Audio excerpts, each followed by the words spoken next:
दांडी सांग मला कसा आहे कसं पडतंय. जय श्रीराम मित्रांनो, कसायचा व्यायाम करता नव अव करायलाच पाहिजे. तर आजचा बॉडी बिल्डिंगचा आपला कितवा दिवस आहे? दुसरा दिवस. तर आता जिमला मित्रांनो आज लई झोपल्यामुळे डोळे सुजल्यात. कसं दिसायला लागलं बघा पोरल्या म्हणे टाकूस. आणखी ते भाऊ डायरेक्ट आला आपण इडली खायला. इडली खाल्ली आणि गेलो डायरेक्ट ग्राउंडवर गेल्या चालू केला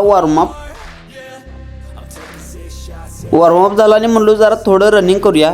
ग्राउंडच्या पायात पडलो आणि चालू केलं रनिंग झाल्यावर चालू केला आम्ही लेग वर्कआउट. मित्रांनो हा लेग वर्कआउट तुम्ही तुमच्या वर्कआउटमध्ये ॲड करा, कारण हा पायऱ्यावरचा लेग वर्कआउट एवढा हार्ड आहे की नाही, तुम्हाला 2 वर्कआउटमध्ये रिझल्ट दिसणार. आम्ही हे वर्कआउट करायला त्याचं 3-3 सेट मारायचं मित्रांनो, आणि ते प्रॉपर मारायचं, चिटिंग नाही करायची. आणि चिटिंग केली की माहितीच आहे तुम्हाला रिझल्ट दिसणार का नाही. ते ग्राउंडचा वर्कआउट झाल्यावर गेलो जिममध्ये आणि जिममध्ये मारले डंबेल स्क्वॉट, आणि ते पण 20-20 किलोचे डंबेल्स घेऊन. 20-20 किलो म्हणजे 40 किलो मांड्या असल्या भरून आलेल्या का नाही काय सांगूच नको सा. हे झाल्यानंतर आम्ही गेलो मशीनवर मारलं 3 सेट.